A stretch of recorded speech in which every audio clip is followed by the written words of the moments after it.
escucha, Adonai, mi oración. Considera mis pensamientos. Atiende a la voz de mi clamor, mi Rey y mi Salvador. ¿Qué tal? Shalom, soy Osiel García y es un gusto poder saludarte en una edición más de Lumbrera en el Camino. Estamos aquí para compartir estudios bíblicos desde la perspectiva hebrea. Y hoy quiero dar inicio a una serie de estudios que he titulado La Torá Escondida. Así que vamos a estar hablando todo lo que podamos con respecto a la Torá.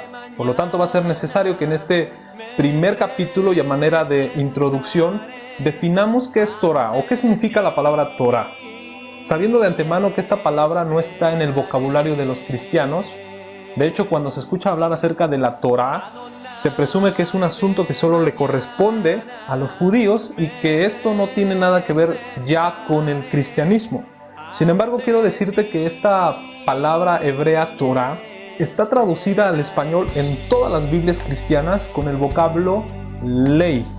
Y tal vez este término ya te sea un poquito más familiar. Incluso puede que tengas ya una postura o una opinión con respecto a la ley, pero yo no he querido usar este término ley para este estudio, pues considero que este término no traduce en plenitud todo lo que la palabra hebrea Torá significa. Es como si yo te dijera que disciplina es sinónimo de padre. Por supuesto que no. Aunque una de las responsabilidades de un padre sea el aplicar, el imponer o preservar la disciplina en casa, aún así la palabra disciplina no logra definir todo el concepto de ser padre. ¿Me explico? Y de igual manera, el término ley solamente nos muestra una parte de la Torá, solo una parte de la Torá. El término ley nunca logrará destacar el significado literal de la palabra Torá. Entonces, ¿qué significa Torá? Yo quiero que sepamos que hay tres acepciones que definen de una mejor manera el significado literal de esta palabra hebrea Torá. La primera de ellas, y yo creo que es la que más se conoce, es instrucciones. ¿Ok? Instrucciones. La siguiente es enseñanza y por último, dirección. Instrucciones, enseñanza y dirección. Estos tres sustantivos nos muestran de una mejor manera el significado, repito, literal de la palabra Torá. Ahora, ¿cómo es que yo puedo corroborar o cómo es que podemos corroborar que estas tres palabras son en realidad el significado de la palabra Torá y que no es una arbitrariedad de mi parte o de algún grupo en particular? Bueno, lo primero que tenemos que saber es que todas las palabras del idioma hebreo permanentemente exhiben un patrón de raíces que está conformado por tres consonantes o a veces hasta dos. Es decir, lo que determina el significado de una palabra hebrea siempre será su propia raíz. Entonces, ¿cuál es la raíz de la palabra Torah? Bueno, aquí está la manera de cómo se escribe en hebreo la palabra Torah con las siguientes cuatro letras. Las podemos leer de derecha a izquierda. La primera sería Tav, la siguiente Bab, la tercera Resh y por último Hei. Tav, Bab, Resh y Hei. Ahora, la raíz de esta palabra proviene del verbo yará. Y la expresión yará se escribe de esta manera. Y esta palabra la podemos encontrar en el diccionario Strong con el número 3384 y sus significados son lanzar y colocar, entre otros, pero me llaman la atención estos dos, pues son los principales. Lanzar y colocar. Estas dos acciones nos dan la idea ciertamente de arrojar algo, pero con una dirección hacia un determinado objetivo. O sea, el ejemplo más claro es la de un arquero que lanza su flecha tratando de colocarla en un blanco. O sea que no va a soltar su flecha hasta que esté bien seguro de que está apuntando en la dirección correcta. O sea que no es lanzar por lanzar, sino es direccionar aquello que lanzas hacia un determinado objetivo.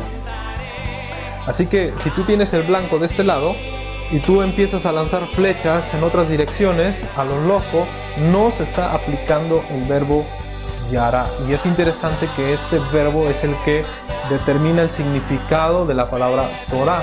Por lo tanto, podemos decir que la Torah son las instrucciones de Dios que pretenden dar dirección a la vida del hombre. Repito eso. La Torah son las instrucciones de Dios que pretenden dar dirección a la vida del hombre. Quiero resaltar eso porque muchas veces la expresión la ley de Moisés para referirse a la Torah como que confunde a algunos y hace creer que son leyes y mandamientos que se le ocurrieron a Moisés.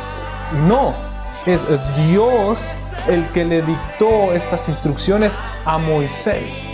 Éxodo capítulo 34, verso 27 dice: dijo el Señor a Moisés, escribe estas palabras, porque conforme a estas palabras he hecho la alianza contigo y con Israel. Este versículo es uno de los tantos que podemos encontrar en la Biblia que nos muestran que fue Dios el que le dictó estas instrucciones a Moisés. De modo que son las instrucciones de Dios. Ahora, estas instrucciones las podemos localizar en los 5 primeros libros de nuestra Biblia: Génesis, Éxodo, Levítico, Números y Deuteronomio. A estos 5 libros el cristianismo le llama Pentateuco. Pero esta palabra, que es de origen griego, la única información que nos brinda es que penta quiere decir 5 y teuco significa documento o volumen. Es decir, 5 volúmenes, 5 documentos, o sea, 5 libros. Ya, no nos dice más. Sin embargo, si nosotros le llamamos a estos 5 libros como la misma Biblia se refiere a ellos, como Torah, nos obliga a pensar, por lo tanto, a que son los libros que contienen las instrucciones de Dios para nuestra vida. Y si nosotros acatamos esas instrucciones, es como acertar, es como dar en el blanco, ya que la Torah nos señala el cómo conducirnos y hacia dónde dirigirnos. ¿Te das cuenta que el conocer el significado de la palabra Torah nos revela también la importancia que ésta tiene? Ya que la Torah se nos revela como el instructivo de vida. Muchas veces cuando nace un bebé, se escucha decir a los padres: lástima que los niños no nacen con un instructivo. Sin embargo, bueno, aunque el niño literalmente no nazca con un instructivo, el Señor ya nos dejó impreso de antemano el instructivo de vida, la Torah. La Torah es el instructivo de vida, es con el que nosotros podemos instruir a ese niño. ¿No dice Proverbios 22:6? Instruye al niño en su camino, y cuando fuere viejo no se apartará de él. ¿En cuál camino tenemos que instruir al niño? ¿A qué camino se está refiriendo? Al camino de Dios. Ahora, ¿cómo es que yo sé que realmente estoy instruyendo a mi hijo en el camino de Dios? Bueno, justamente la palabra clave es instruye. ¿Qué significa instruir? Instruir significa proporcionar, en este caso al niño, proporcionarle el conocimiento de enseñanzas y de instrucciones. Proporcionarle el conocimiento de instrucciones y de enseñanzas. ¿Cuáles instrucciones? ¿Cuáles enseñanzas? Si estamos hablando que se trata del camino de Dios, por lo tanto nos tenemos que referir a las instrucciones que están prescritas en la Torah. No podemos tomar una actitud de rechazo hacia la Torah. Es como cuando compramos un equipo o un dispositivo, una maquinaria, y viene acompañado de un instructivo. ¿Y qué hacemos normalmente nosotros? No leemos los instructivos. No sé si sea una actitud propia de los mexicanos o le pase a todos los habitantes de este mundo. Pero compramos una computadora y queremos instalarla sin leer el instructivo. Y quizás podamos instalarla sin ayuda del instructivo, pero aunque lo hayamos logrado, no significa que no tenemos que leer un instructivo. El instructivo está allí no solamente para hacer una correcta instalación, sino para sacarle el mejor provecho a ese equipo que acabamos de comprar. El fabricante no solamente elaboró un producto, sino también se encargó de elaborar un instructivo para ayudar al usuario. Entonces, de igual manera, Dios creó todo este universo, creó al hombre y sabe cómo está constituido el ser humano, tanto física como espiritualmente. Por lo tanto, le dejó un instructivo de vida para que ahora nosotros podamos sacar el mejor provecho a esta vida. Y todas esas instrucciones, todo ese instructivo, se le llama Torah. La Torah es el instructivo de vida. La Torah contiene las instrucciones de Dios. Por eso que el significado literal de la palabra Torah es instrucciones. Ahora, así como esta palabra tiene un significado literal, que es el que ahora ya hemos visto, también tiene un significado retórico o místico, no sé cómo llamarle, pero si analizamos nuevamente la palabra Torah desde su escritura hebrea, nos vamos a dar cuenta que tiene otra ilustración y lo podemos encontrar en la palabra Orá. Así es como se escribe Orá en hebreo. Cabe señalar que la palabra luz en hebreo se pronuncia Or, pero cuando se le añade la letra Hei, ahora se pronuncia Orá, y ya no solamente se refiere a una luz, sino a una luz intensa, a una luz más fuerte todavía, a una gran luz.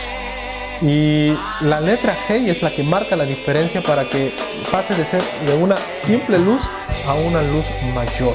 De hecho, yo no sé si ustedes recuerdan cuando estudiábamos en el video anterior con respecto al nombre de Abraham, que Dios se lo cambió por Abraham.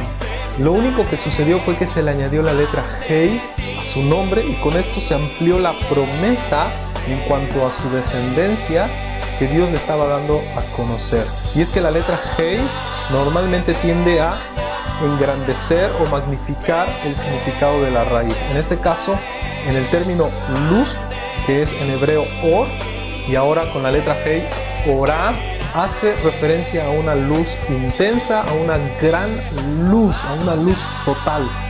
Entonces, si la Torah está siendo comparada con esa luz grande, quiere decir que no solamente es capaz de alumbrar parte de un camino, sino que es capaz de alumbrar todo el camino.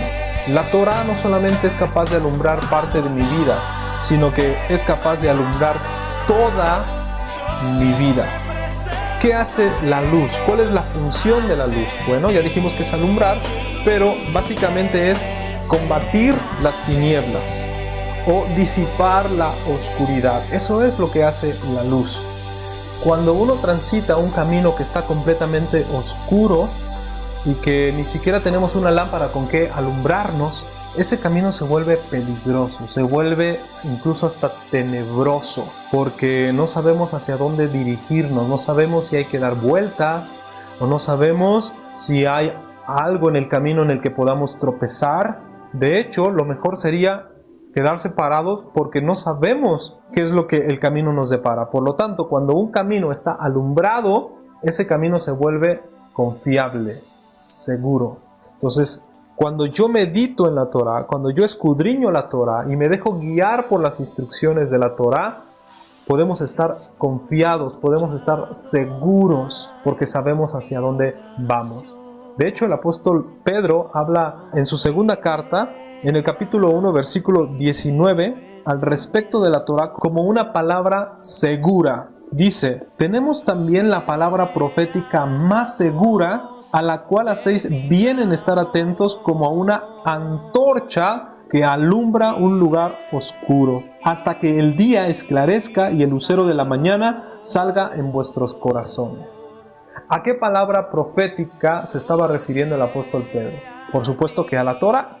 En ese momento, cuando Pedro estaba escribiendo esta carta, no existía todavía el Nuevo Testamento, o lo que conocemos nosotros como el Nuevo Testamento. Él se estaba refiriendo a la Torah. De hecho, hace una referencia de una antorcha que alumbra un lugar oscuro, y lo que estamos viendo es que Torah, la palabra Torah, significa justamente una luz que alumbra en medio de la oscuridad. ¿Y cómo le llamó?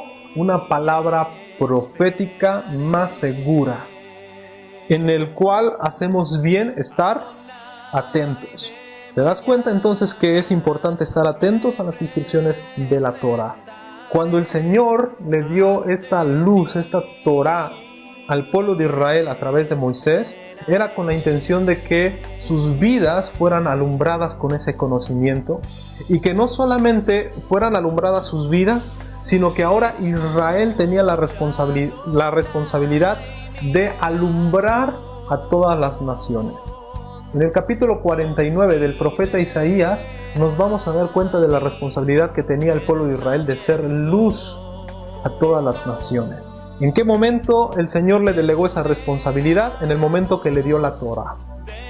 Cuando le dio la Torá es encárgate de vivirla y también compartirla. Quiere decir que Dios siempre ha estado interesado en capturar la atención de todas las naciones, de atraer hacia Él todas las naciones, por medio de su pueblo elegido, su pueblo escogido, el pueblo de Israel. Esto significa que Israel, la nación de Israel, debió haber sido un pueblo siempre, un pueblo incluyente. ¿Qué quiere decir esto? Que Él tenía que recibir a aquellos de las naciones, de los gentiles, recibirlos como conciudadanos a todos aquellos que quisieran ser alumbrados con esa luz. Lamentablemente, el pueblo de Israel falló constantemente en esta misión o en esta responsabilidad de alumbrar a las naciones. Y tal vez porque hubieron muchas batallas, políticamente muchas envidias, muchas traiciones incluso, y esto provocó que Israel se volviera un pueblo excluyente. Quizás hasta el día de hoy, ¿no? Hay muchas barreras para incluirse a esa nación. Entonces, cuando el pueblo de Israel se volvió un pueblo excluyente, en ese momento lo que hicieron fue esconder la luz que Dios les dio para que la hicieran brillar, la pudieran compartir con todo el mundo, la escondieron. Por eso que el Señor Jesús les recrimina esto en Mateo capítulo 5. Vayamos a ver qué dice. Versículo 14 dice de esta manera: vosotros sois la luz del mundo. Una ciudad asentada sobre un monte no se puede esconder. Aquí el Señor está hablando con su pueblo. No está hablando con gentiles, no está hablando con otras naciones, sino con su pueblo. Ustedes son la luz del mundo, porque esa responsabilidad se las delegó al momento de dejarles la Torá. Ustedes son la luz del mundo. Y una ciudad que está asentada sobre un monte no se puede esconder. Dice en el siguiente versículo: ni se enciende una lámpara y se pone debajo del almud, mas sobre el candelero, y alumbra a todos los que están en casa. ¿Te das cuenta que el Señor les estaba recriminando el hecho de que ellos habían escondido esa luz? Les estaba diciendo: hey, yo los puse sobre un monte alto para que alumbrasen a todas las naciones. Pero no se puede poner una luz debajo del almud. ¿Qué es un almud? Un almud era una vasija de madera o a veces de barro. Les pongo una imagen para que más o menos se den la idea de cómo es que era un almud. ¿Qué pasa si ustedes ponen una luz o una vela encendida dentro o debajo de un almud? Lo que va a pasar es que esa luz se va a sofocar, le va a faltar oxígeno, se va a ahogar y por lo tanto se va a apagar. Si aún lograra mantenerse encendida dentro del almud, no sirve de nada. ¿Por qué? Porque no está alumbrando, no está cumpliendo su función, no está combatiendo las tinieblas. Lo que el Señor les estaba diciendo: hey, esa luz no se puede esconder. Yo les di una luz para que ahora pudieran ustedes brillar a todas las naciones. La Torá es esa luz que no se puede esconder. La Torá está para mostrarse. Por eso es que esta serie le he querido titular La Torá Escondida, porque en cada capítulo yo quiero señalar, acusar, reprender todas esas acciones que están haciendo que la luz de la Torá esté siendo apagada, esté siendo sofocada y que no estén, por lo tanto, combatiendo las tinieblas. Recuerda que la palabra de Dios dice en Isaías capítulo 8 versículo 20: a la ley, entiéndase, a la Torá y al testimonio, cualquiera que no hable conforme a esto es porque no le ha amanecido. A la Torá y al testimonio. Si yo no hablo conforme a la Torá es porque no me ha amanecido, es decir, no me ha llegado la luz, no me ha esclarecido. Por lo tanto, también la luz tiene que ver con el conocimiento y las tinieblas tienen que ver con la ignorancia. Ya es momento de que no vivamos más en tinieblas. Tenemos que hablar conforme a la Torah. No podemos hacerla a un lado. No la podemos ignorar. No podemos decir que es obsoleta. No podemos decir que ya no tiene nada que ver con nosotros en el tiempo actual, porque estamos diciendo que ya no necesitamos las instrucciones de Dios, a la Torah y al testimonio. Hay que hablar conforme a la Torah. Pero el enemigo quiere esconder la luz, esa fuente de sabiduría, esa fuente de conocimiento que hace que el hombre viva mucho mejor. Y quizás ahora mismo te lleguen muchas dudas y digas, pero es que yo creí que la ley o la Torah ya no está vigente, que ahora el tiempo de la gracia anula la ley, anula la Torah, y que nosotros ya no tenemos que observar la Torah. Pero, ¿qué dice Jesús al respecto? Esa es la pregunta del millón, la pregunta de los 64,000. ¿Deberían los cristianos guardar la Torah? La historia del hijo pródigo es una de las historias que la mayoría de la gente conoce. Inclusive, hay quienes nunca han leído esta historia directamente de la Biblia y aún así se la saben. Tal vez porque la han visto en una película o en una representación teatral, o sencillamente alguien se las platicó, ¿no? El caso es de que de todas las parábolas que están registradas en la Biblia, puedo decir que esta es la parábola que se conoce más. De hecho, sería estupendo que todas aquellas personas que se saben esta historia, no solamente se la supieran, sino que pudieran identificarse con el hijo pródigo y aplicaran en sus vidas lo que este joven terminó haciendo. Hoy quiero que estudiemos y analicemos esta historia tratando de descubrir qué fue lo que realmente el Señor Jesús quería transmitir a su audiencia. ¿Qué fue lo que lo llevó o lo motivó a contar este relato? Tal vez eso lo podemos descubrir si aplicamos en nuestro estudio la perspectiva hebrea. Acompáñame.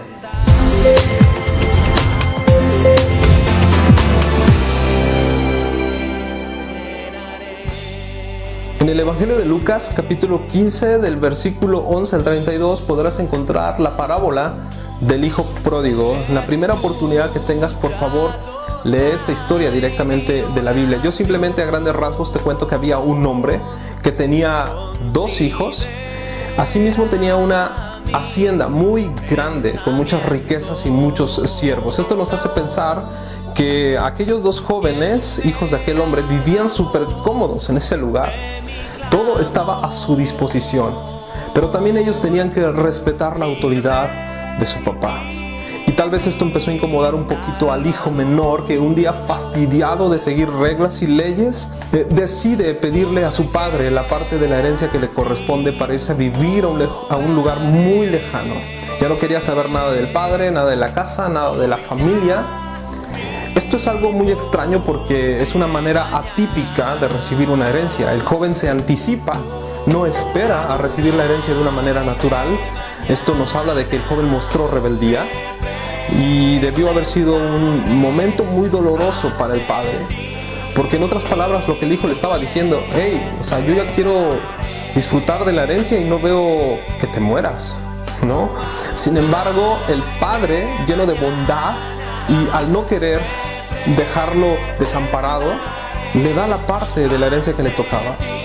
El hijo, en el momento que recibe la herencia, prepara todo para marcharse de la casa, y a partir de ese momento este joven empezó a ganarse a pulso el título de pródigo, porque debes saber que pródigo viene del verbo prodigar y sus sinónimos son derrochar, despilfarrar, malgastar. O sea que este joven, este muchacho nunca hizo buen uso de su herencia, no la supo invertir. El texto bíblico nos dice que lo malgastó con rameras. O sea que vivió una vida completamente desenfrenada, en un ambiente de vicios, de mujeres, de fiestas, de amigos. Y él pensó que podía vivir así toda su vida. Lo que nunca imaginó fue de que en la provincia donde él vivía iba a venir una escasez tan fuerte que iba a afectar incluso su economía, y de repente se dio cuenta que ya no tenía nada de la herencia, ni siquiera algo para comer. Entonces ahí desesperado empieza a buscar un trabajo, alguien se apiada de él y le da una ocupación que consistía en apacentar cerdos. Cuando él estaba cuidando a los cerdos, era tanta su hambre que deseaba llenar su vientre de las algarrobas de los cerdos. A ver, para que a este joven se le antoje la comida de los cerdos es porque de plano ya estaba muy mal, ¿no crees?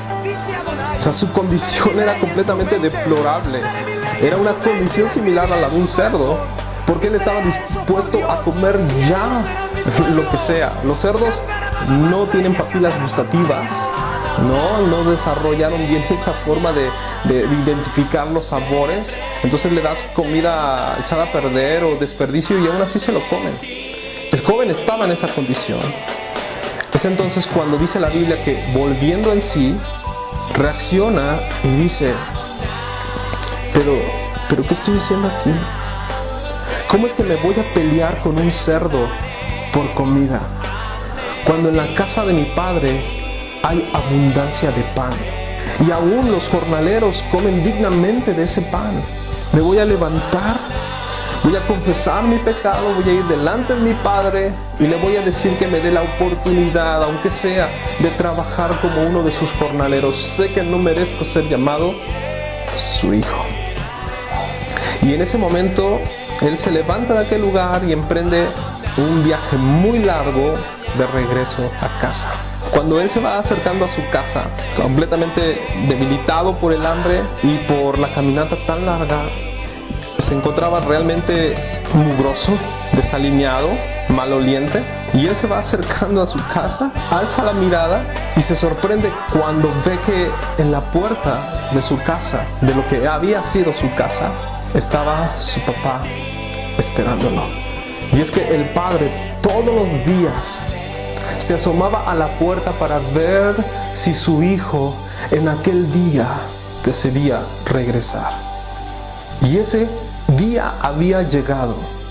El padre se asomó y a lo lejos vio que se acercaba alguien, quizás tambaleando en muy mal aspecto, pero ¿sabes? El padre lo identifica inmediatamente y dice: él es mi hijo. Y la Biblia no pierde detalle en decir que corrió hacia él, lo abrazó, no le importó que estuviera maloliente, lo besó, no le importó que estuviera mugroso, y empezó a llorar de alegría y de felicidad. Y el hijo le dice en ese momento: Padre, he pecado contra el cielo y contra ti, no merezco ser llamado tu hijo, pero por favor tenme como el último de tus jornaleros. El padre sabe que el hijo estaba arrepentido, pero no le hace caso a su propuesta, sino que manda a llamar a sus siervos y les dice: hey, traigan el mejor vestido y el mejor calzado y pónganselo. Es más, traigan un anillo y colóquenselo en su dedo. Cuando es colocado el anillo en el dedo del hijo, lo que el padre le está diciendo es: vuelves a tener la misma autoridad que antes tenías, la de un hijo. Era tanta la alegría del padre que no solamente lo coloca como hijo nuevamente, sino que manda a matar al becerro más gordo y dice: hagamos fiesta porque mi hijo que era muerto ahora ha resucitado. Y algunos pensarán que aquí termina la historia, pero ¿te acuerdas que eran dos hijos? ¿Qué pasó con el hijo mayor? La historia no termina aquí en que el hijo pródigo regresa a casa y hacen una fiesta y todo el mundo feliz. No es cierto. Hay algo más. El hijo mayor, dice la Biblia, que iba regresando del campo y cuando se iba acercando a su casa se da cuenta que había una fiesta, alcanza a escuchar la música y la algarabía y no entiende qué es lo que está pasando y manda a llamar a uno de sus criados y dice: explícame qué es lo que pasa. Y el criado le explica todo lo que había sucedido.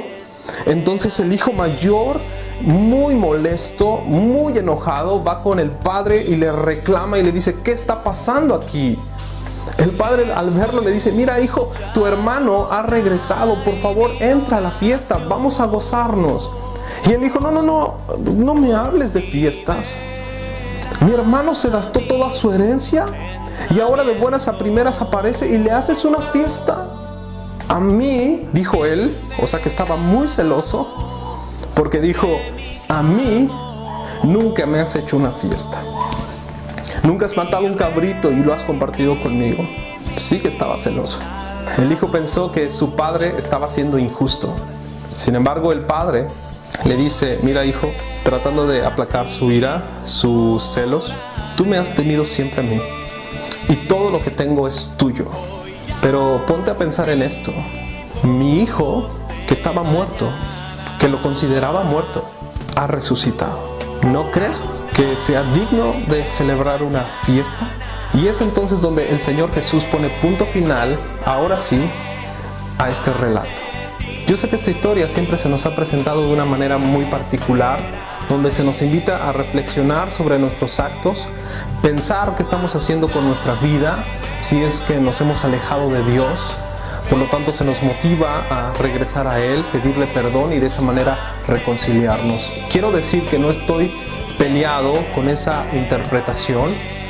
Incluso reconozco y acepto que esta forma de presentar así la historia ha conmovido a muchos corazones y ha ayudado a muchas personas a regresar a Dios y de esa manera recomponer su vida. Pero hoy quiero que veamos esta historia de una manera completamente distinta, porque te aseguro que esta historia es mucho más profunda de lo que aparenta ser. Y es que tan solo tenemos que pensar en por qué Jesús tuvo que incluir en esta historia a dos hijos. Y no solamente habla de uno, del hijo pródigo. Es decir, no solamente se enfoca en que el hijo pidió la herencia, se fue, la malgastó y regresó, sino que incluye al hijo mayor. Y el Señor pone tanto énfasis incluso en el hijo mayor, que la historia termina entre el diálogo que tiene el padre con el hijo mayor. Y a una historia, el final de la historia queda como abierta, ¿no? Como un final incierto, donde no sabemos si el hijo mayor es convencido por el padre y entra a la fiesta, o si es que el hijo mayor sigue empecinado y con sus celos y rechaza entrar a la fiesta. Pero es que el Señor Jesús deja intencionalmente abierta el final de esta parábola, porque está tratando de comunicar algo a su audiencia. ¿Quién era su audiencia? Si revisamos el contexto en los primeros versículos del capítulo 15 del libro de Lucas, el Evangelio de Lucas, vamos a ver que Jesús está conviviendo con los publicanos y con los pecadores y está comiendo con ellos, y esto fue un motivo de escándalo para los escribas y los fariseos, que al verlo empezaron a acusarle. Y es que esto era una acusación constante de parte de los fariseos hacia el Señor Jesús. Les molestaba ver a un rabino conviviendo con aquellas personas que no tenían una identidad religiosa o no pertenecían a un grupo religioso. Y entonces ellos se molestaron, se indignaron, dijeron: miren, ahora está comiendo con pecadores. Y trataron de armar como un alboroto para denigrar supuestamente el ministerio del Señor Jesús. Pero el Señor Jesús, al estar escuchando esta acusación, se levanta y los confronta contándoles parábolas, entre ellas la del hijo pródigo. En ese instante, la audiencia de Jesús está dividida en dos grupos. Un grupo conformado por los escribas y los fariseos, y otro grupo conformado por los publicanos y los pecadores. Y aquí está la primer clave para poder entender esta parábola, porque estos dos grupos que conforman la audiencia del Señor Jesús son a los que el Señor se refiere en la parábola como los dos hijos. Tal vez nunca habías visto esta parábola de esa manera, pero es que estos dos grupos están siendo representados en la parábola como los dos hijos. Ya nosotros podemos intuir quién puede ser el hijo menor y quién puede ser el hijo mayor. Pero bueno, tenemos que interpretar esta parábola de una manera completa y no solamente parte de ella. Entonces, ¿a qué se referirá la parábola cuando habla de una herencia o la hacienda grande que contiene la herencia para los hijos? Bueno, yo te puedo asegurar que esa hacienda grande que contiene la herencia se está refiriendo a el pueblo hebreo, a la nación de Israel. Y a lo mejor aquí ya empieza a costarte un poquito de trabajo esta interpretación, pero créeme que lo voy a sustentar de acuerdo a las escrituras. Pero por favor permíteme avanzar a ir interpretando cada parte de esta parábola para después poderla desglosar ampliamente. La parábola habla de una herencia, y yo puedo decirte que la herencia está contenida en el pueblo o la nación de Israel. Entonces, ¿quién es el Padre? Yo sé que el Padre siempre se nos ha dicho también que es Dios, y estoy también totalmente de acuerdo. En gran medida acepto, por supuesto, que es Dios el que está siempre con los brazos abiertos, esperándonos a que volvamos a Él arrepentidos. Pero siguiendo esta misma línea de interpretación, por favor, permíteme decir que el Padre puede referirse también a Abraham. Y es que Abraham es Dios mismo el que lo coloca a él como el padre de la nación de Israel, el padre del pueblo hebreo. ¿Cómo lo podemos confirmar esto? Bueno, tan solo el nombre de Abraham significa justamente padre de un pueblo. La partícula A significa en hebreo padre, y la otra partícula am significa pueblo, padre de un pueblo. Y es curioso ver que la R intermedia del nombre Abraham se translitera directamente de una letra hebrea que es la letra Resh. Y esta letra Resh significa por sí sola cabeza, es decir, algo que está por encima de todo lo demás, algo que toma como que el gobierno de todo lo demás. Cabeza, ¿no? Entonces, unido a la palabra padre y a la palabra pueblo, nos hace pensar, por lo tanto, que el significado real de esta palabra o del nombre Abraham es el padre que está por encima como cabeza de todo un pueblo. Y esto es muy interesante. De hecho, vamos a empezar a ver ya directamente de la Biblia cómo es que podemos ir interpretando esta parábola del hijo pródigo. Vamos a ver qué dice Génesis capítulo 17, versículos del 1 al 8. Dice de esta manera: Era Abraham de 99 años cuando le apareció el Señor y le dijo: Yo soy el Dios Todopoderoso, anda delante de mí y sé perfecto. Verso 2: Y pondré mi pacto entre mí y ti y te multiplicaré en gran manera. Verso 3: Entonces Abraham se postró sobre su rostro y Dios habló con él diciendo: He aquí mi pacto es contigo y serás padre de muchedumbre de gentes.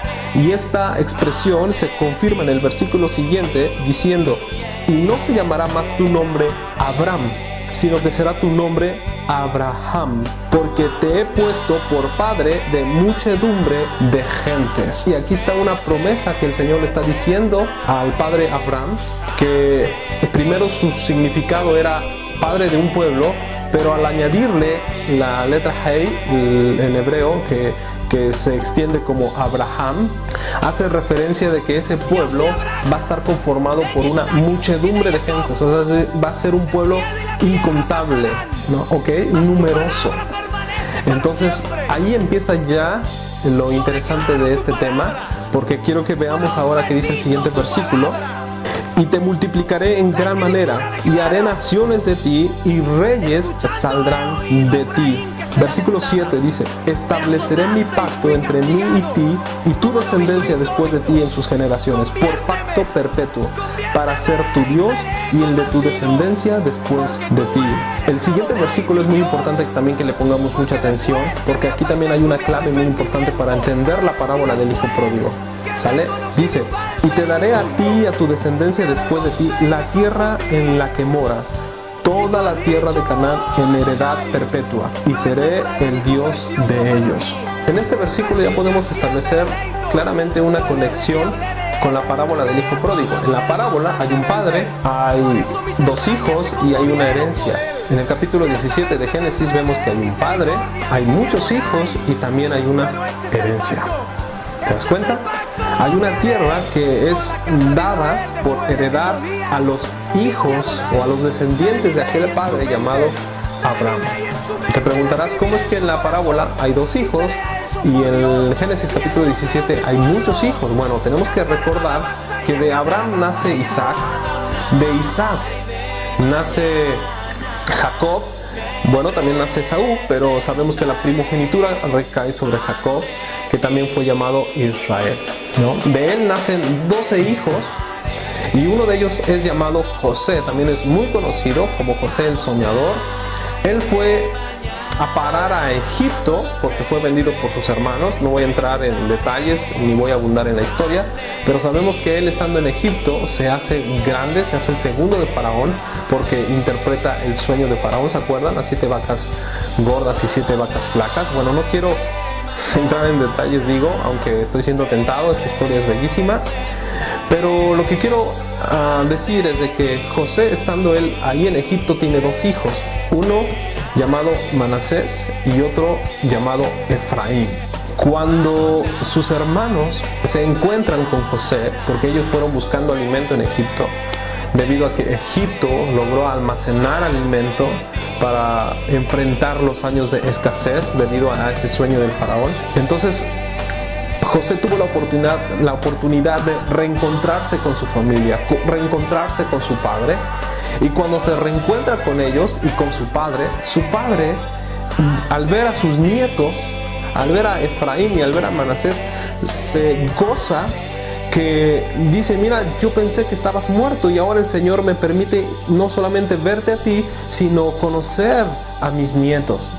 Y entonces los adopta como hijos. Y quiero que pongamos mucha atención en la bendición que va a colocar Jacob o Israel sobre sus nietos. Veamos lo que dice Génesis capítulo 48 a partir del verso 13. Y los tomó José a ambos, Efraín a su derecha, a la izquierda de Israel, y Manasés a su izquierda, a la derecha de Israel, y los acercó a él.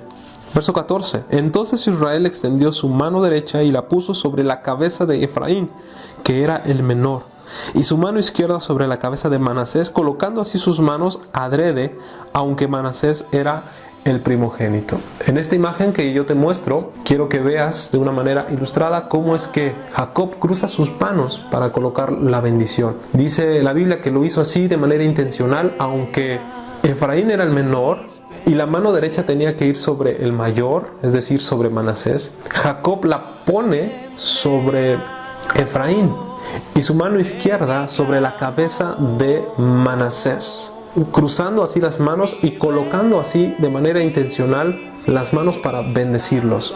Dice en el siguiente versículo: y bendijo a José diciendo: el Dios en cuya presencia anduvieron mis padres Abraham y Isaac, el Dios que me mantiene desde que yo hasta este día, el ángel que me liberta de todo mal, bendiga a estos jóvenes, sea perpetuado en ellos mi nombre. Esto habla de que ahí los está adoptando, está colocando su nombre sobre estos hijos de José. Dice también: y el nombre de mis padres Abraham e Isaac, y multiplíquense en gran manera en medio de la tierra. Versículo 17 dice: pero viendo José que su padre ponía la mano derecha sobre la cabeza de Efraín, le causó esto disgusto, y asió la mano de su padre para cambiarla de la cabeza de Efraín a la cabeza de Manasés.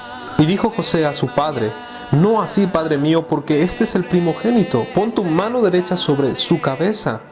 Mas su padre no quiso y dijo: lo sé, hijo mío, lo sé. También él vendrá a ser un pueblo y será también engrandecido, pero su hermano menor será más grande que él, y su descendencia formará multitud de naciones. 20. Y los bendijo aquel día diciendo: en ti bendecirá Israel, diciendo: hágate Dios como a Efraín y como a Manasés. Y puso a Efraín antes que a Manasés. Y aquí es importante que no perdamos de vista esta profecía, porque si recordamos que Dios le dijo a Abraham que de su descendencia iban a surgir muchas naciones. ¿Cómo es que Dios lo iba a hacer?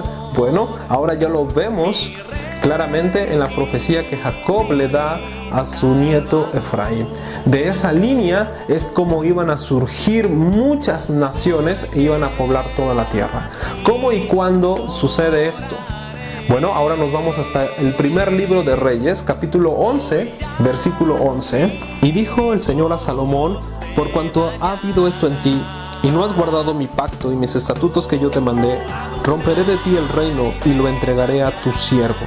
Verso 12. Sin embargo, no lo haré en tus días por amor a David tu padre, lo romperé de la mano de tu hijo.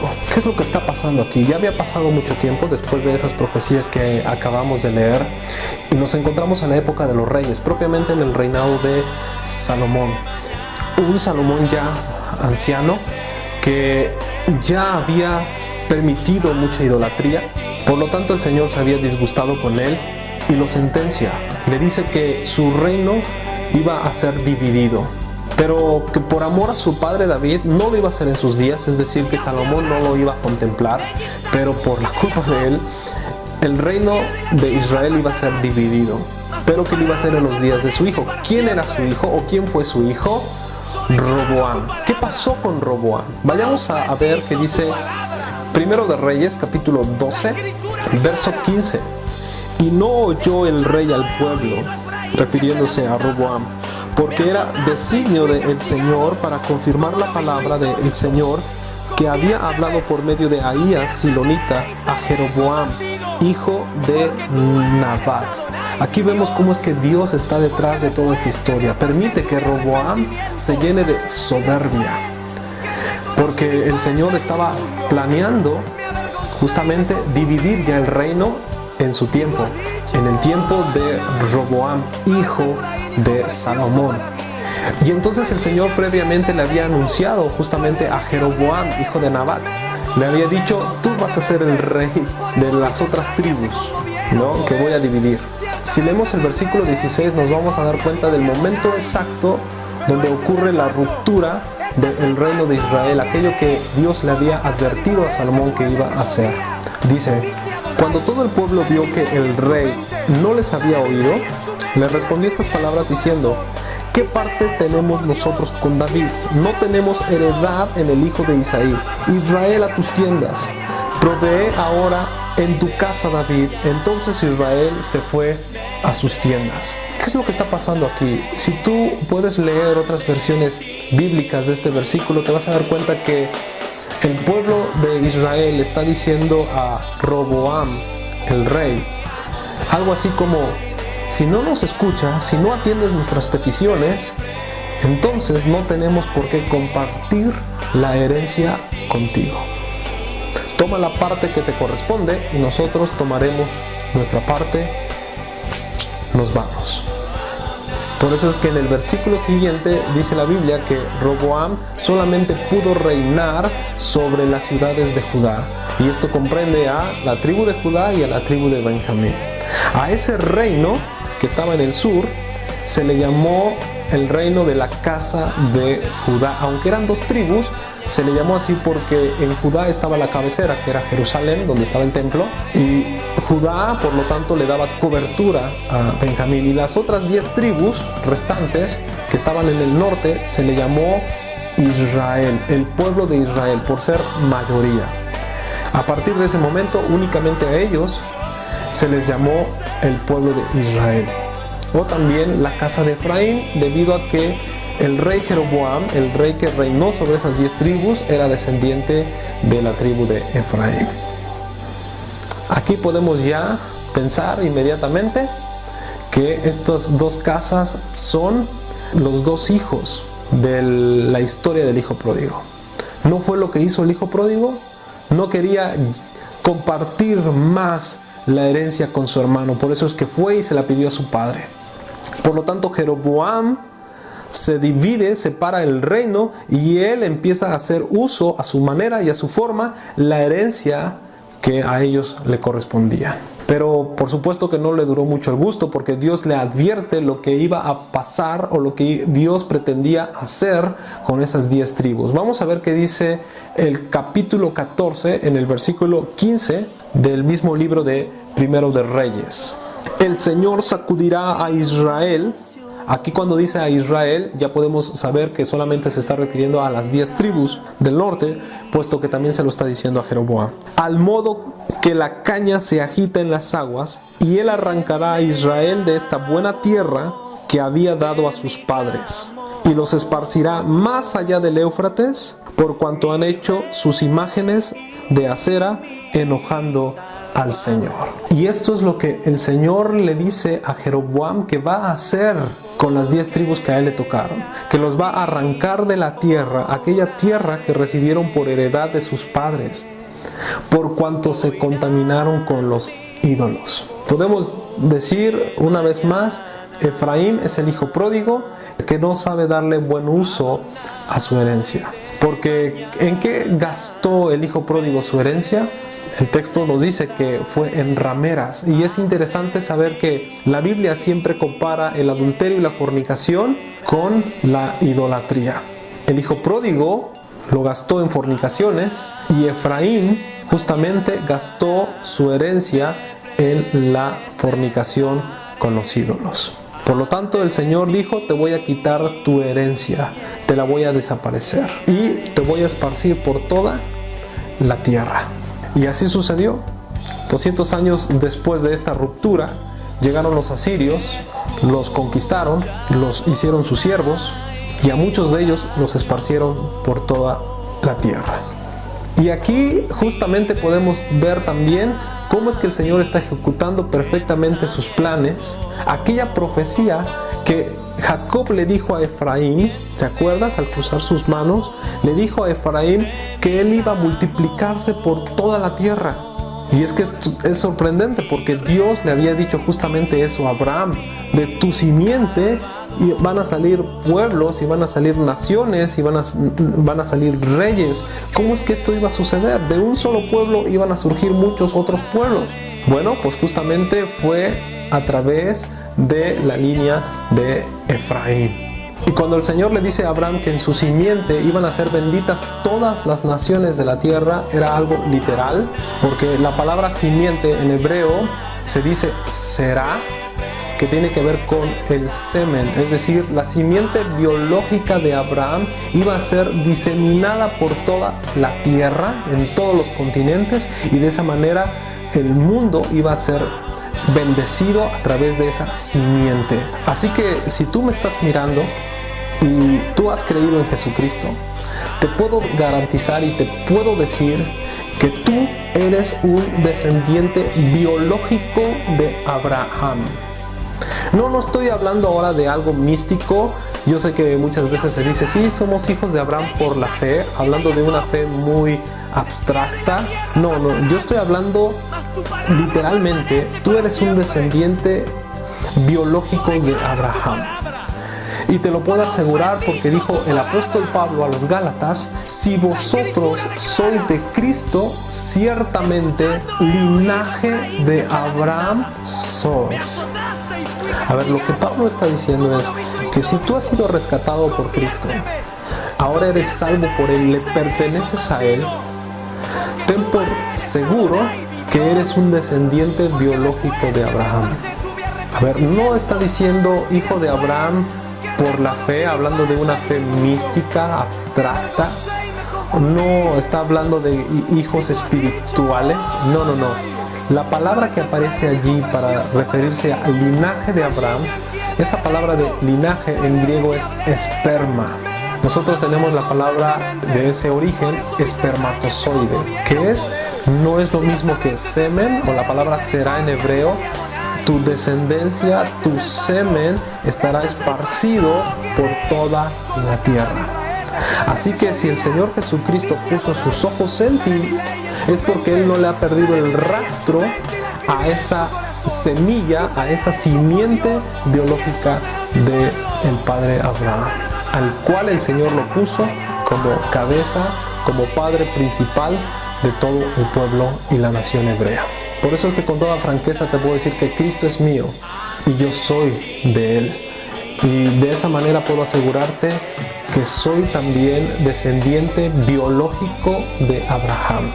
Aquí van a decir: no inventes, ¿cómo descendiente biológico? A ver, es que yo sé que no puedo sacarte un árbol genealógico y decirte: mira, aquí está toda mi ascendencia, y para que compruebes de que yo soy descendiente biológico de Abraham. Por supuesto que no, pero la Biblia está siendo contundente. Si eres de Cristo, ciertamente espermatozoide, semen, semilla, simiente, linaje de Abraham eres. Algo biológico.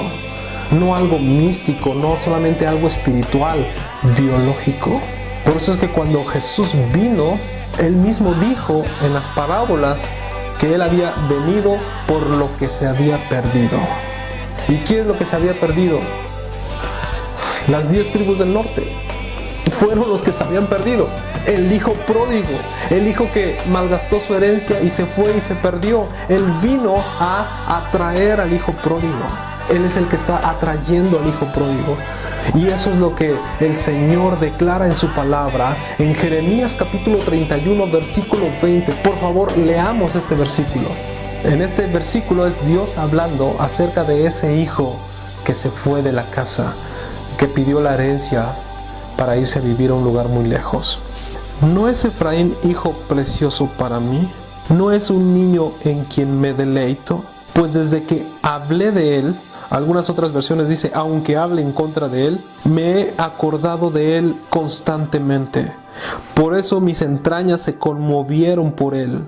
Ciertamente tendré de él misericordia, dice el Señor. Siguiente versículo está impresionante. Establécete señales, ponte majanos altos, observa atentamente la calzada, vuélvete por el camino por donde te fuiste, Virgen de Israel, vuelve a estas tus ciudades. Esto es realmente impresionante. Es Dios diciéndole al hijo pródigo, regresa, vuelve, eres mi hijo consentido, eres mi hijo en quien yo me deleito. Por favor, observa el camino por donde te fuiste y regresa por él. Regresa a estas ciudades que te corresponden. Y es que yo sé que Efraín está esparcido por todo el mundo. El hijo pródigo ahora mismo está esparcido por todo el mundo. Y el Señor está diciendo, hey, vuelvan a casa, regresen. Y tal vez tú dirás, pero yo ya creo en Cristo, yo ya estoy en Él. Sí, por eso es que te decía que esta parábola es mucho más profunda de lo que aparenta ser. Y es que la profecía de Malaquías, capítulo 4, versículo 6, nos dice que antes de que venga el día del Señor, el Señor hará volver el corazón de los padres hacia los hijos y de los hijos hacia los padres. Por eso en estos últimos tiempos hay un despertar, hay una conmoción por querer descubrir las raíces hebreas de nuestra fe. Y es que ahí están nuestros orígenes, en nuestros padres, en Isaac, en Abraham, en Jacob. Ellos son, puedo decir, los padres de la iglesia. Porque muchas veces cuando se habla de los padres de la iglesia se piensa en San Agustín de Hipona, en Tertuliano, en Juan Crisóstomo, en Clemente de Alejandría, en Cipriano y todos esos personajes. Digo, no, nuestros orígenes no están en Roma, nuestros orígenes están en Israel, en nuestros padres, Abraham, Isaac y Jacob. A ellos vamos a volver nuestro corazón. Y en el cristianismo, lamentablemente, y ahora cuando hablo del cristianismo, no me refiero a una religión en particular, a una denominación en específico, sino me refiero a la mayoría de los cristianos, de todas las religiones y de todas las denominaciones que existen. Porque Efraín, el hijo pródigo, está presente en todas las ramas del cristianismo. Y lo que voy a decir es muy fuerte. Y no sé si lo vayas a tolerar. No todos lo van a tolerar, pero la mayoría de los líderes están dando de comer comida para cerdos dentro del cristianismo. Y si tu iglesia están predicando la sana doctrina, perfecto. Yo me estoy refiriendo que en la mayoría de los grupos cristianos, de las religiones, están dando de comer comida para cerdos. Y Efraín, hambriento, está comiendo de esa comida. No identifica el sabor, no discierne lo que está comiendo. Simplemente el hambre que tiene lo hace comer eso. Y he estado orando al Señor pidiéndole que a todos aquellos que atiendan este mensaje y aún a los que no llegue este video puedan reaccionar y darse cuenta que el lugar donde están no es el lugar que le corresponde, no es el lugar donde tienen que estar. Que vuelvan en sí como aquel hijo pródigo que estando en el chiquero de puercos él reaccionó y volvió en sí, dijo, este no es mi lugar, ¿qué estoy haciendo aquí? Mientras en la casa de mi padre hay abundancia de pan. Y es lo que yo quiero que todos aquellos hermanos cristianos que están en iglesias o en denominaciones o en religiones que se está dando de comer comida para cerdos, lugares donde se predican barbaridades, todo es show, todo es espectáculo, todo es entretenimiento, se predican herejías. Esos lugares están dando comida para cerdos. Sal de allí, ese no es tu lugar. Hay en la casa del Padre abundancia de pan. Ya no eres un advenedizo, no tienes que ser un advenedizo. Advenedizo quiere decir aquel que está en un lugar que no le corresponde. Y es lo que dijo Pablo a los Efesios, en el capítulo 2, versículo 19, dice: así que ya no sois extranjeros ni advenedizos, sino conciudadanos de los santos y miembros de la familia de Dios. Eso fue también lo que sucedió con el hijo pródigo. Dejó de ser un advenedizo, dejó aquel lugar que no le pertenecía. El chiquero de puercos no era su lugar. Lo dejó para hacerse nuevamente miembro ¿de qué? De la familia. ¿De cuál familia? La de su padre, que había abandonado. Y es lo que hoy el Señor nos está diciendo a cada uno de nosotros: vuelve a casa. ¿Te das cuenta que este mensaje no solamente está o debe ser dirigido a los que están en el mundo, a los que están perdidos? Por supuesto que también, pero propiamente se está refiriendo a aquellos, a Efraín, el cristiano que está alimentándose por comida de cerdo. Ese no es su lugar. Regresa a la familia de Dios, y tu familia está en la nación de Israel. Y alguien dirá: pero ¿cómo que en la nación de Israel? Si yo soy mexicano, si yo soy peruano, guatemalteco, colombiano, salvadoreño, la nación que tú me digas. ¿Cómo es que mi nación es Israel? No, yo soy mexicano, ¿no? Y a mucha honra, y viva México. No, espérame tantito. Sí, pero tus orígenes en realidad son israelitas. Si eres de Cristo, tú puedes darte cuenta que tus orígenes no están aquí, están en el pueblo hebreo. El mismo texto que te acabo de leer dice: así que ya no sois extranjero. ¿Y qué significa extranjero de acuerdo al pensamiento hebreo? Alguien que no pertenece a la nación de Israel, alguien que no es israelita. Y cuando Pablo está diciendo ya no eres extranjero, está diciendo ahora eres miembro, eres conciudadano de Israel. Perteneces a la nación de Israel, pertenecemos a la nación de Israel. Y esto, hermanos, es una revelación importante.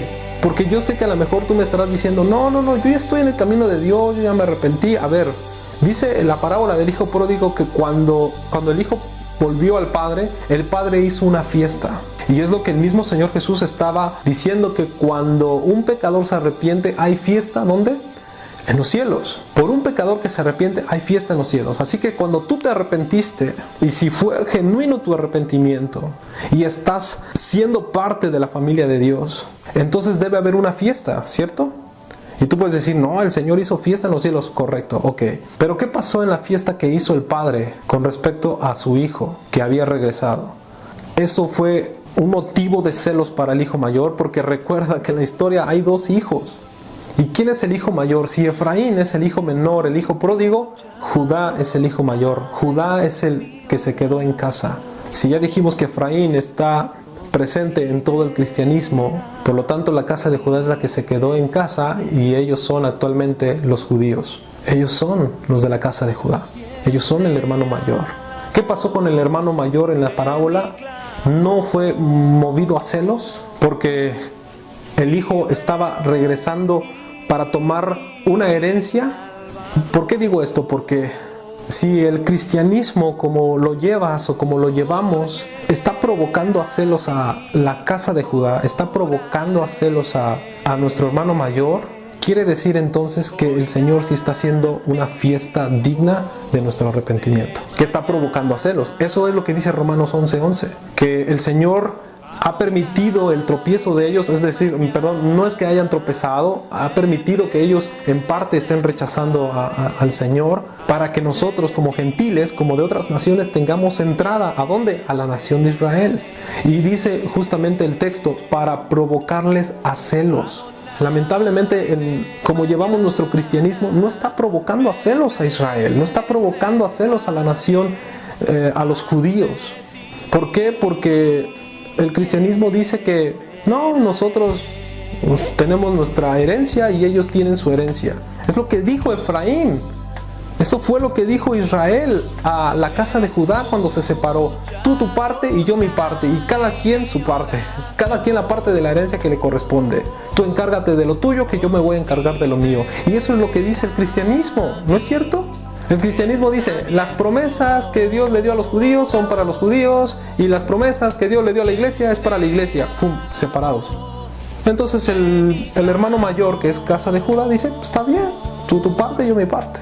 no le genera ningún problema, no hay celos en realidad. Pero, ¿qué te parece si empiezas a decir que la parte que ellos tienen también te corresponde? Que tú también eres miembro de la nación de Israel.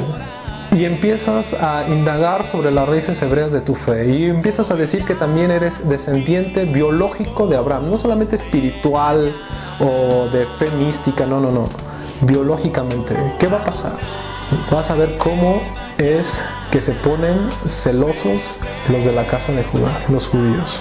Si tú empiezas a indagar sobre las raíces hebreas de tu fe, ellos dicen, esto no te corresponde a ti. A menos que nosotros empecemos a reclamar la herencia que ellos tienen y decir, esa palabra que tú tienes es mi palabra, ese territorio que tú tienes es mi territorio, y las promesas que te fueron dadas a ti también son mis promesas, porque mis padres son Abraham, Isaac y Jacob, los mismos que tú tienes.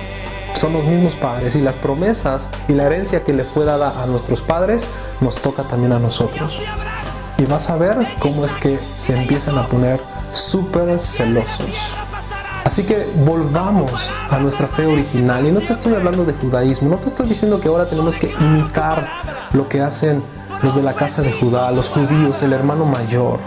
Yo sé que algunos se confunden y creen que el volver a las raíces hebreas de nuestra fe es imitar en todo lo que ellos hacen, y están aferrados en entrar a una sinagoga judía, en tener la conversión judía, en llevar a cabo el mismo ritual o la liturgia que ellos llevan, en vestirse como judío, tener la apariencia de judío. Eso no es volver a nuestras raíces. Nosotros no tenemos que imitarlos a ellos, tenemos que imitar a nuestro Padre Abraham, a nuestro Padre Celestial. Tampoco nos toca a nosotros ir a reclamar nuestros derechos con los judíos y decir de manera política lo que nos corresponde y lo que tenemos que ahora hacer. No, por supuesto que no. Tenemos que entender que en la parábola del hijo pródigo es el padre el que trata con el hijo mayor. El hijo menor, el hijo pródigo, solamente está en la fiesta disfrutando del banquete que su padre le hizo, ¿no? De aquella herencia que había perdido y ahora le ha sido devuelta. Ahora es labor del Espíritu Santo, es labor del Mesías el tratar con el hijo mayor. Si tú conoces las profecías, sabes que el Señor, el Mesías, se encargará de reunificar a las 12 tribus de Israel en uno solo. Esa es la labor del Mesías. No nos toca a nosotros estar ahí peleándonos y que ahora... No, dejemos que el Señor lo va a hacer sí o sí. Simplemente ahora nosotros recuperemos aquello que habíamos perdido. ¿Qué tal? Shalom. Este es el capítulo final de la serie La Torá Escondida. Quiero decir que para mí era muy importante compartir esta serie principalmente con mis familiares y amigos cristianos, y de esta manera poder mostrarles a ellos cómo es que en el cristianismo la Torá por mucho tiempo ha permanecido escondida, así como lo estoy diciendo, solamente escondida. Y si la Torá quedó escondida fue porque se creó una teología en contra de ella, que no solamente la opacó, sino que terminó por ocultarla y sepultando juntamente con ella todos los beneficios y las bendiciones que podemos obtener a través de ella. Entonces mi intención en esta serie era poder sacar a la luz ese libro que estaba escondido y decirles, hey, oigan, la Torá nunca ha sido abolida, la Torá sigue vigente. De hecho, el Señor Jesús nunca la abrogó, Él fue un fiel observante de la Torá. Yo sé que esto que estoy diciendo puede ser un impacto muy fuerte, principalmente para quienes tienen muy arraigada la idea de que ya no es necesario guardar la ley de Moisés, pero créeme que lo entiendo perfectamente, porque yo también pasé por esa situación en la que toda esta información era algo que sacudía mi mente todas las noches. Estaba completamente intranquilo y le pedía constantemente al Señor que Él me ayudara a comprender este estudio y que Él me encaminara hacia la verdad. Fue entonces como empecé a cuestionarme y decir, a ver, si yo como cristiano, es decir, seguidor de Cristo, al cual yo le llamo Señor y Maestro, ¿Cómo es posible que a Él yo lo considere como mi Señor y como mi Maestro y no haga lo que Él hizo? Porque leyendo los evangelios con mayor detenimiento, empezaba a percatarme que Él guardaba fielmente la Torá. Por ejemplo, Él usaba tzitziot. ¿Y qué son los tzitziot? Bueno, los tzitziot son estos hilos trenzados o flecos que dice la Torá que nosotros los varones tenemos que colocar en una de nuestras prendas y que sirven como una señal o un recordatorio de todos los mandamientos de Dios. Y vemos que el Señor Jesús usaba estos flecos en las esquinas de su manto. Sin embargo, a nosotros como cristianos nunca se nos enseñó a usarlos. De hecho, considero que en el cristianismo este mandamiento es algo así como innecesario, irrelevante, que no tiene sentido. Nunca alguien se sube a un púlpito a predicarlo para después coger el mandamiento. Por supuesto que no, se pasa completamente por alto. Ok, vamos a suponer por un momento que este mandamiento no tiene relevancia alguna. Vamos a suponer nada más, porque vaya que sí la tiene. Ok, vamos a decir que eso ya no es necesario, lo vamos a pasar por un momento. Pero si seguimos leyendo los evangelios nos vamos a dar cuenta que el Señor Jesús celebraba todas las festividades que dice el libro de Levítico capítulo 23 que se tienen que guardar. Él las celebraba. ¿Y cómo es posible que ahora uno lea esos versículos y no los tome ni siquiera en cuenta? No tome en cuenta ni siquiera el calendario del cual se está hablando, porque uno empieza a leer la Biblia, Levítico 23, y empieza ahí a decir todas las festividades, y dice, bueno, a los 14 días del mes primero, entre las 2 tardes, Santa, y empieza a decir allí qué festividad se tiene que celebrar durante todo el año. Pero tú volteas a ver el calendario que tienes en la pared ahí colgado. Bueno, aquí dice la Biblia que a los 14 días del mes primero, a ver, 14 del mes primero, 14 de enero. ¿Será que el 14 de enero entonces? Pero aquí dice que el mes de Aviv. Caray. ¿No querrá decir el Señor el mes de abril? A ver, ¿cómo está así? Entonces es cuando tú te das cuenta de que hay dos calendarios completamente distintos. Uno que está colgado aquí en la pared y uno que está en la palabra de Dios, uno que está en la Biblia. Y aquí es donde empieza a estar sospechoso este asunto. Aquí hay monje encerrado. ¿Por qué hay dos calendarios? Alguien le metió mano aquí a la historia. Y toda esta situación se colapsa cuando veo que el Señor Jesús guardaba el Shabbat, es decir, el día de reposo. Pero uno como cristiano guarda un día completamente distinto al séptimo día. Uno guarda el primer día de la semana, al cual lo llamamos domingo y decimos que ese es el día del Señor. Algo está pasando aquí. ¿Cómo es que dice la Biblia que Él todos los días de reposo, todos los Shabbat, Él acudía a la sinagoga, Él se reunía, y no solamente eso, sino que se reunía para leer la Torá? Y dice el texto que como de costumbre, es decir, que no lo hacía simplemente de vez en cuando o para congraciar con alguien y quedar bien con los hombres. No lo hacía de esa manera, Él lo hacía de una manera habitual, porque Él guardaba la Torá de acuerdo a sus indicaciones. ¿No será que se está cumpliendo la profecía de Daniel 7:25, donde el profeta dice un poco antes que hay 4 bestias y que la última es más espeluznante que las anteriores, y nos habla de 10 cuernos y que luego sobresale un cuerno, ¿verdad? Y que derriba a otros 3, etcétera? Que nosotros sabemos perfectamente que la bestia es un imperio, ¿cierto? Y que el cuerno nos está hablando de reyes, de personas o líderes, ¿no?, de ese imperio que con autoridad, porque también el cuerno nos habla de autoridad, con una supuesta autoridad, este cuerno iba a empezar a hablar palabras contra el Altísimo. Y mucha atención, Daniel 7:25 dice que una de sus maquinaciones, uno de sus objetivos, él iba a pensar muy seriamente en cómo cambiar los tiempos y la ley. ¿Qué tal? Él iba a pensar en cambiar los tiempos y la ley.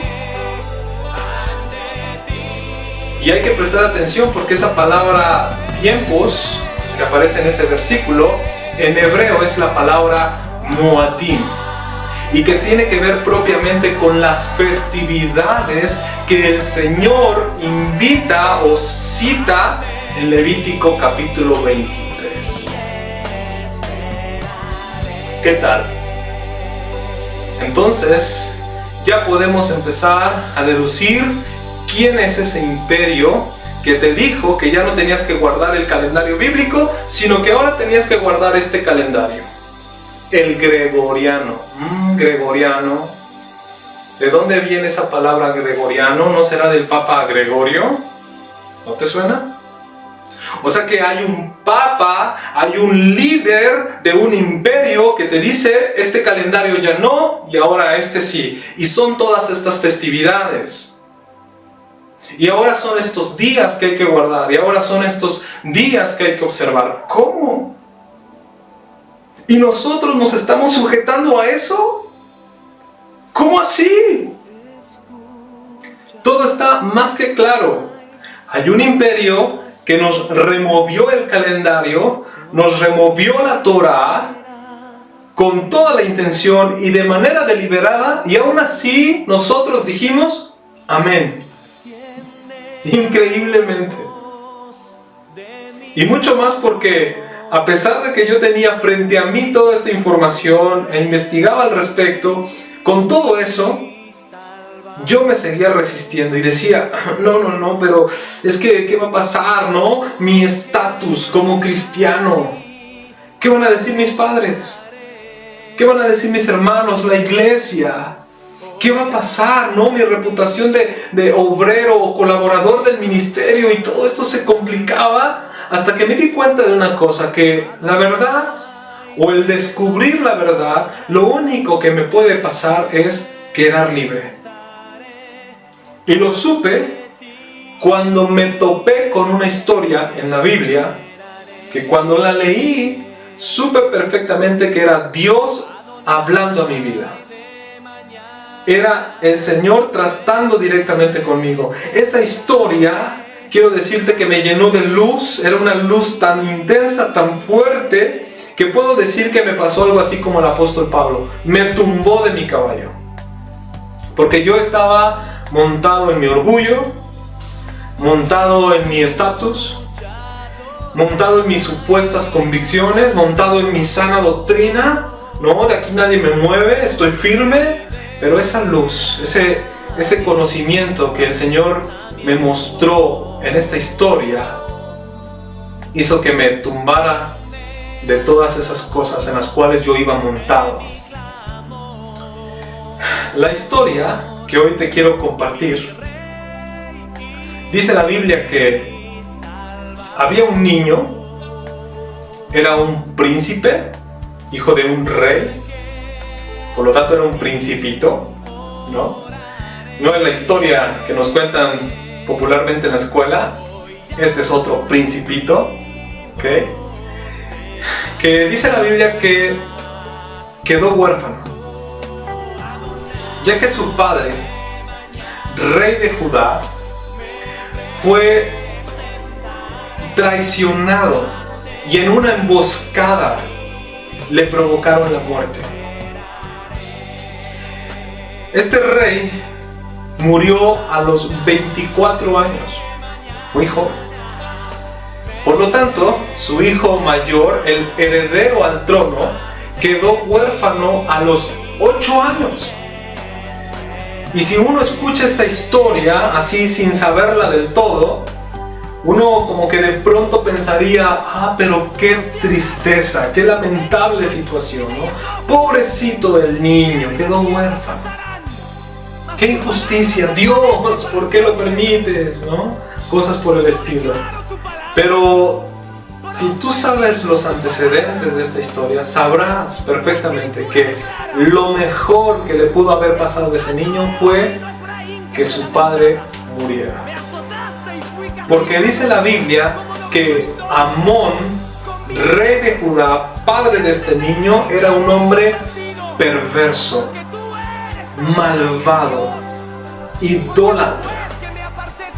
Mucha atención con esas características, porque en realidad no las estoy exagerando, son características que la Biblia muestra con respecto a este varón, a este rey de Judá, y que hacía cosas perversas, cosas malas ante los ojos de Dios, y el Señor decide quitarle la vida.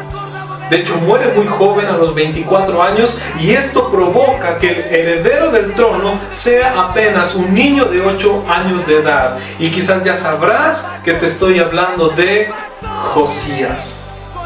¿Y por qué fue lo mejor que le pudo haber pasado? Porque Dios sabía perfectamente que si este niño crecía con el ejemplo de su padre, Amón, él iba a crecer, y en el momento que él tomaría el reino, él sería igual o peor que su padre. Y es que así había sucedido con Amón. Él había recibido solamente el ejemplo de su padre Manasés, rey de Judá. Dice la Biblia que cuando Manasés empezó a reinar, es decir, abuelo de Josías, él empezó a introducir a la fe hebrea dioses falsos, dioses extraños. Y le dijo al pueblo que ahora tenía que sacrificar a ellos. Yo me pregunto, ¿cómo es posible que un rey convenza a un pueblo que es monoteísta en que ahora tiene que adorar a otros dioses? No sé si les dijo, miren, vamos a adorar a nuestro Dios, pero estas son sus representaciones. No sé, posiblemente podemos pensar en su tiranía, en su dictadura y forzar a la gente a adorarlos, pero ¿saben qué fue lo que hizo para convencer al pueblo o para hacer que el pueblo adorara a dioses extraños? Simplemente lo que hizo fue quitar la Torá. ¿Qué te parece? Vaya astucia, ¿no? Les quito la Torá, donde dice que no hay que adorar dioses extraños, y les pongo dioses extraños. Y prácticamente lo que hace Manasés fue esconder la Torá. Claro, esconde la Torá y deja sin instrucción al pueblo. Que cuando el pueblo se queda sin instrucción, no dijo nada. Debió haber levantado la voz. Debió haber dicho, esos no son nuestros dioses. ¿Qué te pasa, Manasés? Sin embargo, ellos adoraron y sacrificaron a esos dioses de acuerdo a la voluntad del rey. Así que para introducir la idolatría necesitas eliminar la Torá. ¿Te suena familiar eso? ¿Quién fue lo que hizo tal cosa? No la misma bestia, el mismo imperio que trató de remover la ley, fue la que introdujo un montón de idolatría y un montón de prácticas paganas. Así que lo que podemos ver aquí es que la combinación de un pueblo ingenuo con la tiranía de un rey hace que se forme una nueva religión. Te repito esa. La combinación de un pueblo ingenuo junto con la tiranía de un líder provoca que se forme una nueva religión. Así es como se suscitan todas las religiones. Gracias a la ingenuidad de un pueblo y la tiranía de un líder. Y de esa manera Manasés hizo su propia religión, y en todo ese tiempo de su reinado y el reinado de su hijo Amón, el pueblo permaneció en idolatría. Hasta que ese niño de 8 años llamado Josías hereda el trono. Claro que un niño para esa edad no tiene la capacidad intelectual, emocional, espiritual para gobernar a un pueblo. Por lo tanto, es de suponer que quedó bajo tutela y en asesoría de alguno de los sacerdotes, quien seguramente también empezó a decir que alguna vez, en algún tiempo, el pueblo de Judá no era politeísta. Le empezó a decir, no, mucho antes de tus abuelos. No, el pueblo antes adoraba a un solo Dios, y el niño iba creciendo con esa idea, con ese sueño de un día reencontrarse con el Dios de su padre David, de sus padres Abraham, Isaac y Jacob. Y fue a la edad de 16 años que él decidió tomar las riendas de su reinado, y empezó bien, porque dice la palabra de Dios que empezó a buscar a Dios de todo su corazón. Y la Biblia dice, empezó a buscar al Dios de su padre David. Así que él no empezó a buscar a los dioses de su padre Amón o los dioses de su padre Manasés, sino que él buscó al Dios de su padre David. Y cuando él estaba buscando al Dios de su padre David, obviamente en su corazón sabía perfectamente que los dioses que estaban allí en Judá eran falsos. Y decía, aquí están las cosas muy mal, tenemos que erradicar esta idolatría. Y fue a la edad de 20 años que él empezó ya una lucha directa contra la idolatría del pueblo de Judá, y empezó a quitárselos. Pero lamentablemente o tristemente, para Manasés fue más fácil ponerle los dioses al pueblo que Josías quitárselos. El pueblo seguía con sus idolatrías, seguía adorando a sus dioses en dioses altos. Josías le quitaba sus dioses y ellos se iban a otro lugar a hacer sus cultos paganos. Bueno, me quitas aquí mi estatua, me quitas aquí mi ídolo, bueno, entonces busco otro lugar y me hago otra estatua para adorarla. Y Josías batalló. Fue a la edad entonces de 26 años cuando él seguía luchando contra la idolatría, buscando a Dios. Puso sus ojos y se concentró en el templo, ese lugar donde le fue dicho a Josías que allí antes se posaba la presencia de Dios, que ahí se hacían los cultos, que ahí era el lugar de encuentro con el Dios de Israel. Pero ahora estaba abandonado, los muebles del templo arrinconados, y en los atrios de ese templo un montón de ídolos. ¡Qué barbaridad! Pero entonces él dice, si restauramos ese lugar, si quitamos los ídolos que están en el atrio, si restauramos ese lugar y lo buscamos a Él se allegará a nosotros. Entonces, solamente un corazón de esa naturaleza puede iniciar una restauración. En ese mismo lugar donde Dios dijo que sus ojos iban a estar día y noche, que él iba a escuchar incluso la oración que haría su siervo allí.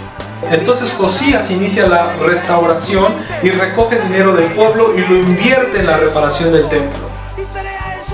Cuando él manda a los hombres a repararlo, a restaurarlo, entre ellos algunos de los sacerdotes y de los escribas, dentro del templo empiezan a acomodar los muebles, empiezan a limpiarlos, empiezan a reparar los muros, empiezan a quitar los ídolos. De repente, el sacerdote llamado Hilcías se da cuenta que en algún escondrijo por allí, cubierto con un montón de cosas, algo le llama la atención y dice, allá hay algo muy raro, ¿qué será? Y dice la Biblia que saca aquello que estaba escondido y dice, ¿pero qué es esto? Si se trata de la ley de Moisés. Y grita y dice, oigan, encontré la ley que Dios le dio a Moisés, aquí está, mírenla, y la extiende y se la da al escriba Safán. Y Safán toma el rollo de la ley y lo empieza a leer y dice, es cierto, es la ley, es la Torá, hemos encontrado la Torá en el lugar, aquí había estado siempre, pero no habíamos venido, ahí había estado siempre, pero no habían ido. Así es. La Torah siempre ha estado en el mismo lugar. Uno es el que no va a ella. Entonces ellos empiezan a decir entre sí: ¿qué vamos a hacer? Esto lo tiene que conocer el rey. Vamos a llevárselo al rey. Y entonces Safán llega con el rey y le dice: mira lo que pasó, estamos reparando el templo y mira lo que encontramos, mira lo que hallamos. Es el libro de la ley, me lo dio Hilcías. Y el rey en su trono dice: empieza a leerlo. Y Safán empieza a leer el libro de la ley, el libro que Dios le dio a Moisés y a su pueblo. Bereshit bara Elohim, lo empieza a leer desde el principio, línea por línea, verso por verso. En el momento cuando Safán está leyendo ese libro, Josías está atento a las palabras. Él había buscado intensamente a ese Dios, el Dios de ese libro, el Dios de su padre David, el Dios de Abraham, Isaac y Jacob. Él lo había buscado por mucho tiempo y ahora lo estaba encontrando en las líneas de ese libro. Y empezó a escuchar, y cuando lo estaba escuchando su corazón se emocionaba, se alegraba. Y seguramente cuando Safán llegó a la escritura, cuando dice: no tendrás dioses ajenos delante de mí, no te inclinarás a ellas, ni las honrarás, no te harás imagen de ninguna semejanza que esté en el cielo o en la tierra o debajo de la tierra. Seguramente cuando le escuchó eso se levantó de su trono, completamente impactado por lo que había escuchado. Desgarra su vestidura y dice: hemos pecado, el pueblo ha pecado, mi padre ha pecado, mi abuelo pecó e hizo que el pueblo pecara, hemos pecado. Se separó de su trono por un momento y le dijo a los escribas, le dijo a los sacerdotes: manden a llamar a todos los ancianos, manden llamar a todos los varones de Judá, reúnanlos en Jerusalén, porque es necesario que todo el pueblo escuche lo que está escrito en ese libro. Es necesario que ellos sepan que este es el Dios de nuestros padres. Este sí es el Dios, no son todos esos dioses a los cuales ellos adoran y les gusta servir, no son. En ese momento Josías se pronuncia ante el pueblo y dice: este es el libro de la ley. Y en ese momento lo que hace Josías es provocar, inducir al pueblo a guardar la Torah, no las leyes que su abuelo había impuesto o su padre Amón alcanzó a imponer, sino solamente la ley de Dios. Y el pueblo empezó a buscar a Dios de una manera impresionante. Cuando leí esta historia, sabía perfectamente que así estamos nosotros hoy en día. Así exactamente igual. Cuando yo estaba escuchando esta historia, sabía perfectamente que el Señor me estaba diciendo: la ley sigue vigente, la ley no está abrogada. Hubo alguien que la quiso remover, hubo alguien que la quiso quitar, pero siempre ha estado allí, escondida, en el mismo lugar, escondida, pero nosotros no habíamos hecho algo por buscarla. Hasta que alguien decide buscar la Torah, decide: voy a buscar información al respecto, voy a buscar a ver si es verdad lo que me están diciendo, que la Torah sigue vigente. ¿Cómo así? Voy a investigar. Y si tú empiezas a buscar de todo tu corazón y empiezas a procurar restaurar tu comunión con Dios, el Señor va a salir a tu encuentro. Escúchame, el Señor va a salir a tu encuentro y les muestra su Torah y les dice: aquí estoy, aquí estoy.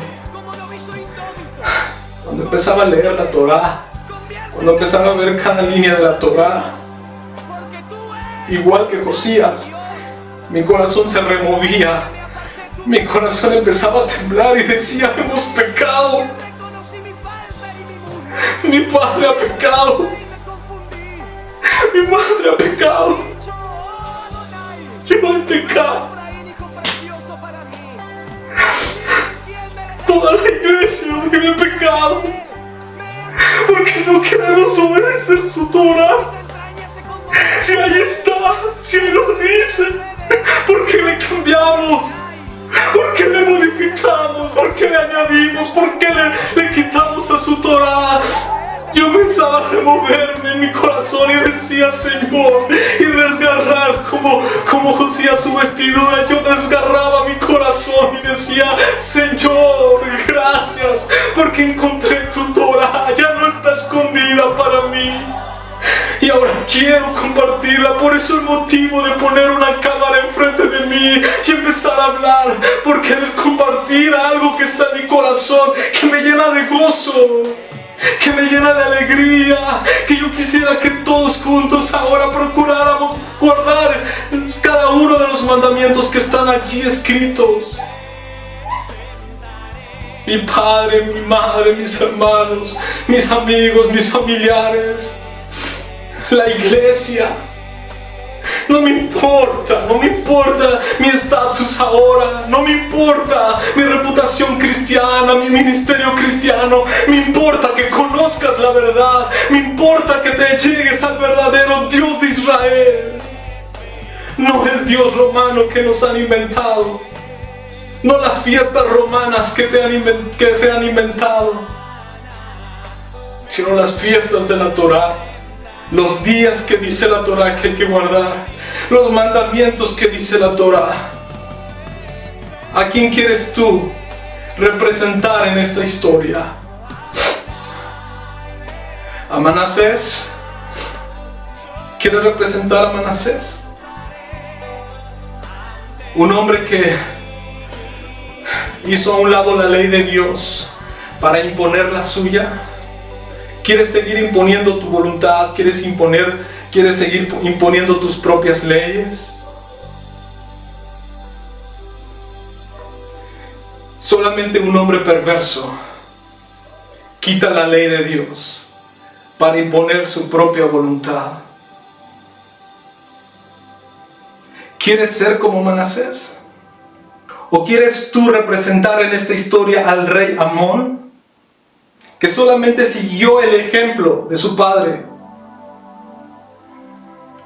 Y que a lo mejor ahora tú dices, no, es que yo voy siguiendo lo que me inculcó mi papá, lo que me inculcó mi abuelo, lo que dice mi pastor, lo que dice mi obispo, lo que dice mi apóstol, lo que dice mi profeta, o lo que dice una constitución. No, no es lo que diga una constitución, es lo que diga la palabra de Dios.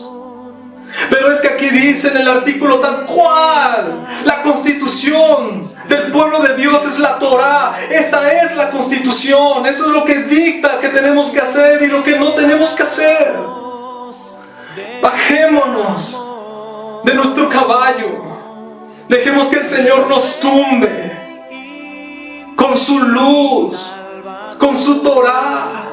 Ya no sigamos las voces de los extraños, escuchemos la voz de Dios que está vertida en la Torah. A la ley, a la Torah y al testimonio. Cualquiera que no hable conforme a la Torah es porque no le ha amanecido. ¿Por qué quitamos la Torah? ¿Por qué la hacemos a un lado? ¿O quieres tú representar a Josías, que buscas a Dios de todo tu corazón, que luchas contra el pecado, que no importa si eres joven o la edad que tengas, que empiezas a buscar a Dios de todo tu corazón y procuras la restauración de tu comunión con Dios? Si así lo haces, estoy seguro que el Señor saldrá a tu encuentro y te dirá, aquí estoy, obedéceme, estos son mis mandamientos. Y si tú los recibes, al igual que Josías, vas a querer compartirlos inmediatamente,